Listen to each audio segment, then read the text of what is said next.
자, 네. 일단 미국 시장 좀 특이 사항들 한번 점검해 볼까요? 간밤에 이제 FOMC 의사록이 공개가 됐는데요. 특별한 거는 서프라이즈는 없었다로 인해서 시장이 좀 안도한 것 같습니다. 그러니까 거기서 뭔가 네. 요즘 안 좋은 일이 생길까봐 그게 더 불안해하는 것 같아. 더 강력한 코멘트가 나올까봐 그랬는데 일단은 뭐 비둘기파 의원들의 코멘트가 뭐 몇몇 있긴 했었는데 뭐 예상할 수 있는 정도의 수준이었고. 빅스텝 얘기 없이 뭐 두 번에 50bp 정도 인상할 거다. 그리고 2023년 정도 가면 뭐 이제 금리 인하에 대한 이야기가 벌써 나오기 시작했었어요. 그래서 그런 부분들이 종합적으로 나오면서 어제는 뭐 그동안 좀 많이 빠졌던 것도 있고, 예, 그러면서 이제 기술적인 좀 반등이 나왔습니다. 근데 차트는 보시면 아시겠지만 뭐 여전히 뭐 엄청나게 뭐 반전을 이뤄내거나 의미 있는 변화가 있는 정도는 아니고. 일단은 아직까지는 하락 추세 진행 중이다라는 점은 또는 비추세장 진행 중이다라는 점은 좀 가져 보시면 좋을 것 같고요. 장 마감 이후에 근데 이제 엔비디아가 실적 발표를 했는데 1분기 실적은 그래도 꽤 괜찮게 나왔는데 이제 올해 가이던스가 뭐 당연한 뭐 대표님도 말씀하셨지만 당연한 거잖아요. 그쵸. 올해 뭐 당연히 가이던스를 좀 굉장히 낮추다 보니까 시간에서 지금 한 7% 정도 하락하고 있는 것 같습니다. 그래서 다만 뭐 우리나라에 큰 영향이 있을 것 같지는 않고요. 다른 IT 주식들이 좀 영향 받을 수는 있긴 하겠습니다만 지금 그것보다 한국 주식시장 개별 이슈들이 더 큰 상황이라서 지금 미국 시장의 실적이나 움직임이나 그리고 나스닥 간밤에 있었던 일보다는 우리나라 당장의 수급이라던가 개별 이슈가 더 민감하게 좀 작용하는 것 같고요. 어제 뭐 미국 시장은 공포 탐욕 지수 봤을 때 계속 13 계속 유지 정도 하고 있습니다. 여전히 심리 지수는 낮은 편이에요. 13 정도라서 아직 뭐 그렇게 뭐 반등했다고 해서 크게 개선이 되진 않았고 그리고 어제 야간 우리나라 선물 시장은 조금 플러스 났습니다. 그래서 우리나라 시장도 오늘 아마 조금은 미국 시장 영향 받아서 영향을 받는 건지 우리나라가 먼저 선도하는 건지 사실 잘 나는 요즘 우리나라가 모르겠어요. 먼저 선도하는 네. 것 같아. 시장이 아무리 오늘 안 좋아서도 네. 한국 시장이 좀 이렇게 되면 또 다음날 나스닥이 그래서 그렇게 어제 제가 우리나라 시장 생각보다 괜찮을 거다라고 말씀드렸던 게 나스닥이 뭐 어제도 저가로 한 3.8%까지 밀렸다가 올라오긴 했습니다만 어제 선물 동향이라던가 여러 가지 봤을 때 우리나라 시장 아침 30분만 조심하면 될 것 같다 말씀드렸는데 딱 어제 딱 그렇게 좀 움직임이 나왔었거든요. 코스피도 그렇고 코스닥도 그렇고 강한 모습이 상당히 나왔기 때문에 오늘은 또 사실 좀 반대인 것 같아요. 저는 개인적으로. 그러니까 오늘 나스닥의 흐름은 좋았지만 네. 한국 시장은 오히려 약간 조정을 받을 수 있다. 시작은 좀 떠서 시작할 수도 있는데 좀 질질질 흐르는 그런 느낌이 좀 있지 않을까 생각이 좀 드는데 그 이유는 계속 요즘에 좀 말씀드리는 게 선물 시장의 막판 동향입니다. 막판 동향인데 되게 복잡하네요. 이렇게 보면 이렇게 많이 네. 띄워놨어. 어제도 외국인들 지금 현물은 여전히 뭐 큰 의미에 있는 움직임은 아닙니다. 네. 어제 같은 경우에는 기관 투자자들이 조금 매수가 들어오면 금융투자에서 매수가 들어오면서 시장을 조금 올리는 그런 경향들이었고 외국인들은 코스닥 시장에서 조금 더 많이 샀습니다. 상대적으로 1,000억 정도면 꽤 적은 물량 산 거는 아니라고 보거든요. 근데 어제는 일단은 이런 부분들이 시장에서 상승을 좀 불러일으키는 모습이었고 선물 시장에서 제가 요거 말씀드리면서 막판에 외국인들이 쭉 매도 4천억대까지 매도했다가 오후 들어가지고 한 3천 정도 순매수 한 거 보고 내일 월요일도 화요일도 좀 약간 조금 버티면 어제장 좀 이게 화요일장이죠. 화요일날 선물이었고 이제 어제장 같은 경우에는 조금 오전 30분 정도만 버티면 오후 괜찮을 것 같다라고 했는데 다행히 어제 좀 약간 그런 모습이 나왔고 어제는 좀 반대예요. 어제는 좀 계속 좀 선물을 순매수하다 막판에 좀 줄였거든요. 근데 그 수량이 조금 익사이팅한 정도는 아니라서 오늘도 지수보다는 가지고 계신 개별 종목 이슈일 확률이 굉장히 높습니다. 그리고 그동안 좀 잠잠했던 테마들도 좀 다시 움직일 수 있는 확률이 좀 높고 오늘 그리고 어제 중지주 변자금은 별 특별한 영향은 없습니다. 신용잔고도 그렇게 특별하게 줄지도 않고 늘지도 않고 계속 21조 6천억대 정도 유지하고 있다는 점 보시면 될 것 같습니다. 네. 네. 그러니까 지금 우리가 그 뭐라 그럴까요? 너무 단기적으로 보면은 지금 시장이 뭐 워낙 급등락이 나스닥이 변동성이 크니까 그거에 따라서 투자 심리가 일희일비했다가는 지금 시장에서는 딱 털리기 그렇죠. 좋은 시장인 것 맞습니다. 같아요. 현금을 일정 부분 가지고 뭐 좀 약간 주식이 당장 일정 수준 100%가 있더라도 내가 가지고 있는 섹터 중에서 좀 뭐 올라가면 좀 정리했다 현금을 하시고 그런 게 좀 필요하고 그게 아니라고 하면 그냥 지금은 관망하시는 게 일단은 방향성이 나올 때까지 그러니까 사지도 팔지도 말고 네. 그냥 가만히 있는 게 대신에 공부는 해야죠. 어떤 그렇지. 섹터가 올라갈 수 있을지에 대한 공부를 하셔야 되는데 어제 나왔던 주요 공시 중에 하나가 이제 요거 이제 다들 아시겠지만 삼성 SDI하고 스텔란티스 합작 투자 체결한 거였죠. 그래서 최근에 나왔던 공시가 요거였고 그러면서 어제 그 중에 하나 수혜주였던 종목이 PNT라고 하는 종목이 볼까요? 어제 급등이 나온 종목이 하나 있는데요. 차트 이렇게. 근데 참 재밌는 거는 이 발표가 있던 날 오히려 4% 빠졌나요? 그 다음 날? 네. 4%가 빠졌고 또 공매도가 확 들어왔어요. 네. 그날 최고. 네. 뭐 그럴 수도 있고 저럴 수도 있는데 이제 PNT 같은 경우에는 뭐 잠깐 뭐 시장에 영향 미치긴 있었지만 지금 다 신고가를 쓰고 있는 모습인데 요 같은 경우에는 이제 배터리 3사의 장비 업체 리스트인데 이제 노칭 장비 조립 공정을 하고 있는 그중에서 PNT가 이제 급등을 했습니다. 여기 있는 종목들 보면 뭐 TSI라던가 CIS라던가 하나기술이라던가 SFA 뭐 이런 종목들을 보시면 다 이렇게 밸류 체인에 있는 종목들이거든요. 뭐 원익 PNE도 있고 뭐 많이 있습니다. 그래서 이 자료는 뭐 인터넷 검색해 보시면 어디서든지 구할 수 있는 자료니까 삼성 SDI를 사실 게 아니라 관련 밸류체인 종목들은 충분히 관심 종목 가시고 좋으면 보시면 저는 여전히 좀 기회는 있을 것 같다라는 생각이 좀 들고요. 여기에는 없지만 이제 신흥 SEC라고 우리 방송에서도 몇 번 다뤘었던 그 배터리 폭발 방지 부품 만드는 회사 있거든요. 네. 지금 지금 주가 수준은 한번 같이 작년에 크게 올랐다가 지금 많이 내려와 있는 상태거든요. 그래서 좀 덜 오른 이체전지 장비주 좀 찾으신다라고 하면 신흥 SC도 한번 관심 가져보시면 좋을 것 같다라는 생각이 좀 듭니다. 네. 그러니까 결국 보니까 완성 배터리 업체들보다는 이 소재주 장비. 단이 예. 네, 부품 단이 여전히 저는 계속 좋다라는 생각이 좀 들고 있습니다. 네. 알겠습니다. 네. 자, 이건 뭡니까? 항복 매도세? 아, 네. 어제 KB증권 리포트 중에서 이제 뭐 나스닥 성장 기대 약해지는 두 가지 이유라는 이제 좀 약간 짧은 리포트인데요. 뭐 여기 앞에 위에 써있는 내용들은 기술주가 이런저런 이유로 하락하고 있다라고 하는데 좀 주목할 만한 코멘트가 있어서 저희 좀 항복 매도세라고 져 있는데요. 여기 보면 다른 주가 지수에 비해 유난히 약한 나스닥 사실 맞죠. 한국 나스닥 30% 올해 떨어졌지만 한국 시장은 사실 상대적으로 강한 모습 보여주고 있죠. 근데 성장을 우려해서 나스닥 종합이익지수 전망이 하향 수정되고 있다. 그러니까 주가가 떨어지니까 다행히 하향 추정, 뭐 오늘 엔비디아처럼 그렇게 된 거죠. 그래서 뭐 실적도 떨어지고 있는데 여기 보시면 개인 투자 기술주를 주로 매수한 것으로 알려진 개인 투자자들이 팬데믹 기간 동안에 유효성을 확인한 저가 매수 전략을 계속 고수하다가 그러니까 뭐 물타기를 하다가 예, 안 좋은 뉴스가 나오면 투매를 하는 것도 영향을 미치고 있다. 그러니까 버티다가 여기서 한 번 더 여기는 안 밀리겠지 하고 했는데 거기서 한 번 더 밀리니까 그냥 던져버린 거죠.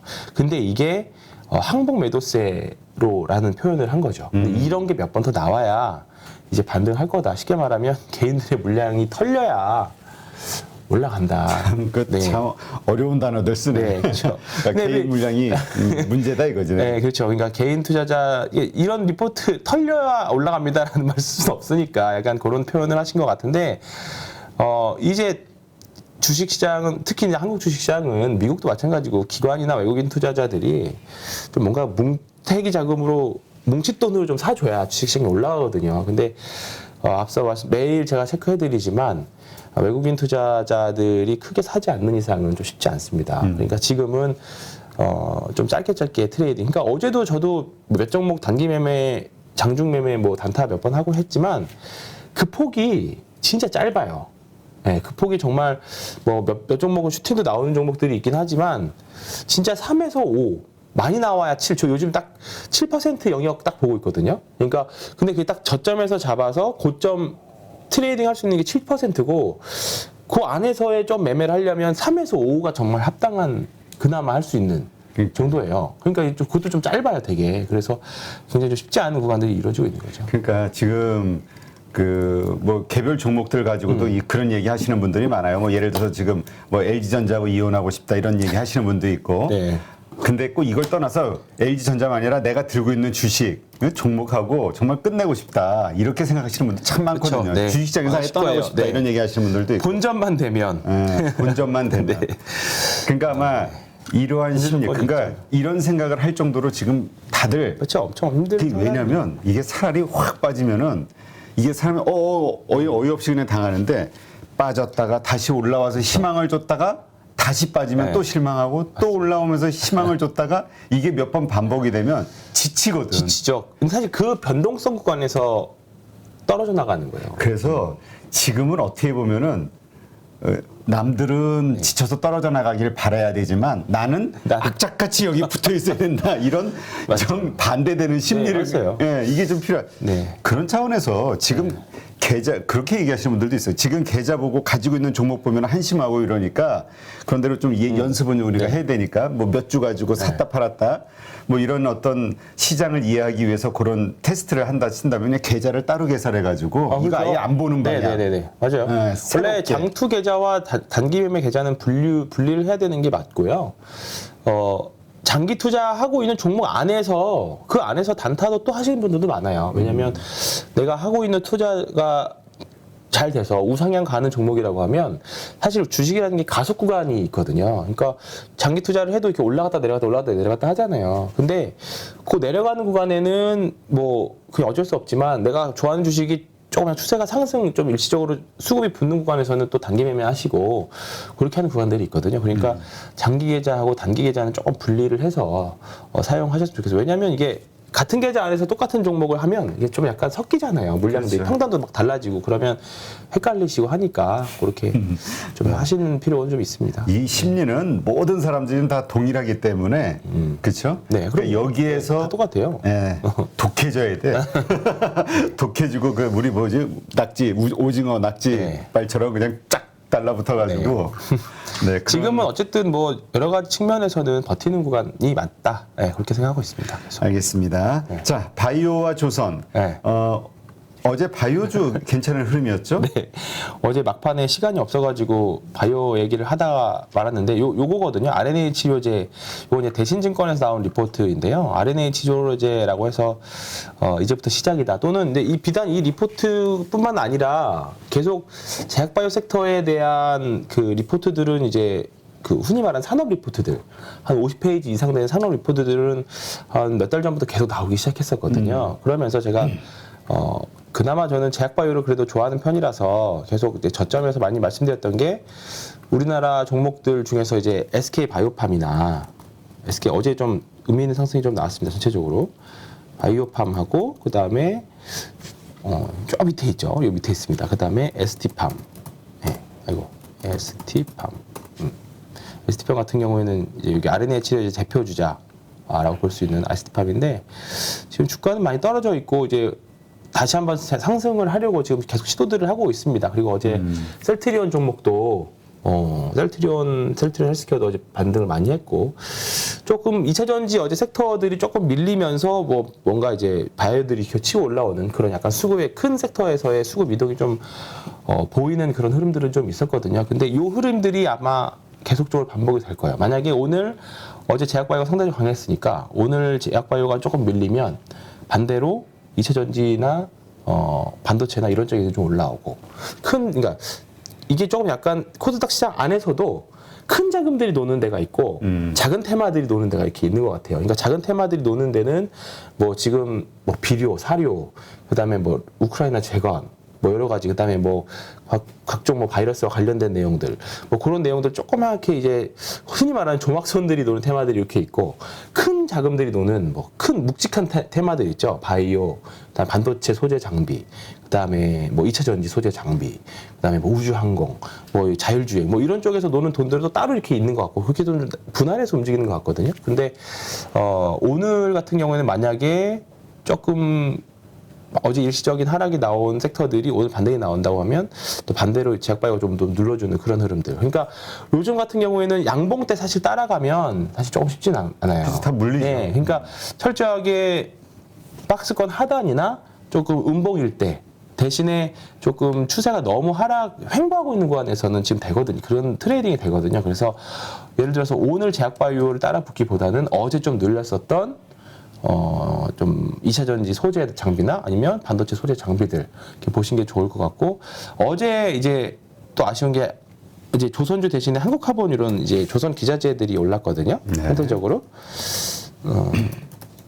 본주보다는 항상 이제 지금 밑단에 있는 소재 장비주들 사자라고 말씀드리고 있는데, 어제 소재 장비주 조선 기자재 중에서 한국카본이 꽤 큰 상승이 어제 7% 정도 상승을 했는데, 이런 건 이제 어제 따라가는 게 아니라 좀 이 양봉이 어제 크게 나왔으니까 이거 좀 눌러줄 때 또 이럴 때 사주고. 근데 어제 반대로 현대미포조선은 또 그렇게 썩 강한 모습은 또 아니었어요. 그러니까 그럼 또 요런 걸 차라리 또 이제 오늘 요런 걸 또 사보고, 요런 식으로. 그러니까 음봉 난 애들을 사서, 음봉으로 난 애들은 분할로 사고, 팔 때는 한 방에 딱 처리해버리고. 그러니까 어떻게 하시냐면, 요즘에 어떻게 하냐면, 음봉 날 때 분할 매수, 그 다음에 양봉 나면 한 번에 다. 그러니까 매수는 분할로, 매도는 한 번에. 약간 그런 식으로 하고 있어요. 왜냐하면 저점 맞추는 게 좀 너무 힘드니까. 그치. 그러니까 대신에 시장은 계속 반복해서 순환을 하니까, 좀 분할로 사서 한 번에 매도하고 이런 식으로 그렇게 보시는 게 좋을 것 같아요. 조선주 같은 경우에는 지금 거의 대부분의 증권사가 현대미포조선을 가장 좋게 보고 있거든요. 그러니까 수주도 계속 들어오고 있고, 그다음에 1분기 충당금에 대해서도 이제 조금 이제 일시적이라기보다는 이제 다 악재는 지나갔다. 이제 앞으로 한 2분기, 올해 하반기부터는 좋은 내용들로 말씀들을 많이 하니까, 그러다가 이제 조선주가 또 시장의 선택을 받을 때가 올 겁니다. 이제 조선주 수주가 물밀도 좋거나 또는 다른 섹터보다 조선주 섹터가 상대적으로 매력적으로 보일 때가 분명히 시장에서 판단할 겁니다. 그러면 또 쫙 가는 거죠. 그러면 이 주식이 지금 이렇게 보이지만 이럴 때 올라가면, 이럴 때 또 사면 또 따라붙기 어렵거든요. 그러니까 지금 잘 분할을 했다가 양봉 한번 빵 나오면 지금 당장은 한번 뭐 길게 보면 뭐 계속 저는 9만 원 넘어갈 수 있을 거라고 보는데, 지금 구간에서는 좀 이렇게 왔다 갔다 할 수 있을 되게 높습니다. 그러니까 그렇게 매매를 그렇게 하시면 좋을 것 같아요. 네. 그러니까 하여튼 좋을 때 따라 붙지 말자. 네. 네. 안 좋을 때 그렇습니다. 우리가 공포 구간에 좀 사자. 네. 더 떨어질 것 같은 그런 느낌으로 네. 불안할 때. 네, 그러니까 지금 물론 대전제가 있어요. 2,500 아무리 밀려도 2,500은 밀리지 않을 거다. 그게 거 밑에 밀리면 아마 뭐 무슨 종목이든 살아남진 않을 거예요. 그러니까 이제 그거는 이제 리스크 관리하고의 다른 문제지만, 2,500대 지금 2,600 간신히 넘었고 오늘 또 2,600 테스트를 또 할 걸로 보이는데, 혹시나 그 밑에 내려가면 오늘 같은 날은 좀 떨어지는 애들은 또 사볼 만한 종목들인 거죠. 그러니까 지금 나스닥 선물지수가 좀 하락으로 전환이 돼가지고 몇몇 분들이 이제 걱정을 하시는데, 이거는 아까 우리 잠깐 얘기했던 엔비디아. 네, 엔비디아가 끌고 내려가는 그런 흐름입니다. 근데 많이 안 밀리는데? 네. 근데 어쨌든 이제 이 음봉이 나왔다는 거. 네, 파란색만 보면 하락으로 이 정도는 괜찮습니다. 전환됐다는 거. 이런 정도면 괜찮습니다. 네. 네. 그래서 만약에 시장이 밀린다고 하면은 그때 조금 사보고 네. 그렇게 하자. 네. 그래서 이제 우리가 필요한 게 리포트를 보면서 어떤 섹터를 사야 될까, 그거에 대한 고민들이거든요. 그래서 이렇게 보면 아까 여기 대신증권의 이 RNA 치료제와 관련된 RNA 리포트 보면 내용이 되게 어려우실 거예요. 저도 사실 뭐 이쪽 전문가는 아니라서 그냥 내용을 보고 이런 게 있구나 정도지 사실 깊이 말씀을 못 드리겠어요. 제약바이오는. 그리고 그치. 약간 되게 오버웨이트라고 써있기는 합니다만, 이게 제약바이오 섹터는 이게 기업에 대해서 잘 안다고 수익을 내는 구간도 아니에요. 이건 정말 기도매매와 약간 종교적 그 신념을 그쵸? 갖고 있어야 될 것 같아요. 공부를 많이 하시면 할 수 있는데, 사실 근데 제약바이오 섹터가 정말 너무 깊게 공부를 해서 너무 많이 알면 거기에 너무 이제 확신에 빠져가지고 주가가 부러질 때도 팔지 못하고 정말 오랫동안 가져가실 수도 있어요. 그러니까 대표적으로 최근에 보면 HLB가 이제 그러다가 이제 살아나는 케이스가 이제 HLB거든요. HLB 보면 정말 이때 올라갈 때 정말 근데 이 확실히 너무 세다. 이 구간이 너무 고통스러울 수도 있는 거죠. 왜냐하면 이 구간 동안에 기업이 뭐 바뀌었을까요? 바뀐 거 하나도 없거든요. 그냥 시간만 오는데 주가는 빠졌던 거죠. 근데 이게 모든 종목에다 적용되지는 않겠지만 그렇죠. 네. 이럴 때는 그냥 막말로 그냥 물렸어. 본의 아닌 장기 투자? 그럴 땐 진짜 확실하게 해버려야 될 것 그렇죠. 같아요. 네. 이 바이오주는. 바이오주는 그런 게 좀 세요. 그러니까 이게 바이오주가 정말 저는 시즌을 많이 탄다고 보거든요. 왜냐하면 투기적인 영향도 굉장히 많이 있고 이게 왜냐하면 이게 약간 숫자로 움직임이 올라가기보다는 성장주 중에서도 가장 뭔가 밸류에이션을 높게 고퍼를 주는 섹터잖아요. 근데 그렇다 보니까 이제 공부에 대한 확신을 하면 할수록 이 제약회사는 이 약이 시장에 상용화됐을 때 얼마의 기업 가치를 가야 돼. 이게 너무 머릿속에 뿌리 깊이 박혀 있어 버리면 주가는 분명히 하락을 가르치고 있는데 매도 못하는 그런 케이스들이 많이 봐왔거든요. 그래서 공부는 하시되 약간 기술적인 부분들도 또는 추세적인 부분들도 굉장히 확인을 하면서 보셔야 되는 구간이라고 봅니다. 그리고 이게 한 번 쉬면 굉장히 오랫동안 칠 수 있는 섹터가 제약바이오 섹터이기 때문에 굉장히 좀 조심스럽게 일단은 말씀드리고요. 그나마 이제 좀 이런 부분에서 좀 덜한 게 이제 반도체 소부장입니다. 이 소부장도 이제 저희 회사에서 계속 이제 굵직한 리포트들을 내고 있는데요. 이번에 보면 뭐 달라진 거 없습니다. 소재, 부품, 소재, 장비 보시면 부품 단에서는 실적의 모멘텀 초입이다. 소재가 지금 확실히 성장하고 있죠. 대표적으로 원익 QNC 같은 종목들이 계속 흐름이 좋은 부분들이고 어제도 ISC 같은 종목들도 계속 좋은 흐름을 보여줬었고 그랬거든요. 그래서 보시면 대부분 다 매수 유지입니다. 그래서 요것 중에서 요거를 보시면 여기 보시면 국내 주요 장비사 모멘텀 실적 요약 이렇게 되어 있는데요. 지금 여기 쭉 나와 있는 종목들 보면 이제 후궁종뿐만 아니라 일단은 뭐 DDR부터 시작해서 메모리, 비메모리 다 같이 소재 장비들 종목들을 요약을 해놨거든요. 이 중에서 어제 같은 날 음봉난 종목들 한번 잘 공부해 보시고 사시면 좋은 것 같아요. 저는 지금 일단 가장 좋은 거는 뭐 원익 QNC 여기 저는 테스도 되게 주목하고 있거든요. 테스하고 그다음에 여기 있는 유니셈 뭐 이런 종목들 아직 좀 덜 오른 애들 순환 매장이니까 그런 애들 좋을 것 같아요. 좀 약간 좀 더딜 수는 있어요. 추세가 아직 살아나지 않아서. 근데 추세가 좀 올라오고 요건 약간 좀 다른 관점이죠. 그러니까 추세를 좋아질 걸로 예상해서 엉덩이 싸움으로 하는 종목들이 있는가 하면 원익 QNC처럼 이미 올라가 있어서 추세 따라가는 종목들이 있고 물론 매매 전략은 좀 다르게 가져가야 되는데 기본적으로 제약바이오하고 다른 점은 그 반도체 소재 장비는 떨어질 때 좀 덜 불안하죠. 왜냐면 실적이 그래도 그렇지. 있으니까. 예. 그래도 회사는 안 망하겠지. 회사는 망하지 않겠다라는 생각들이 좀 있으니까. 그래서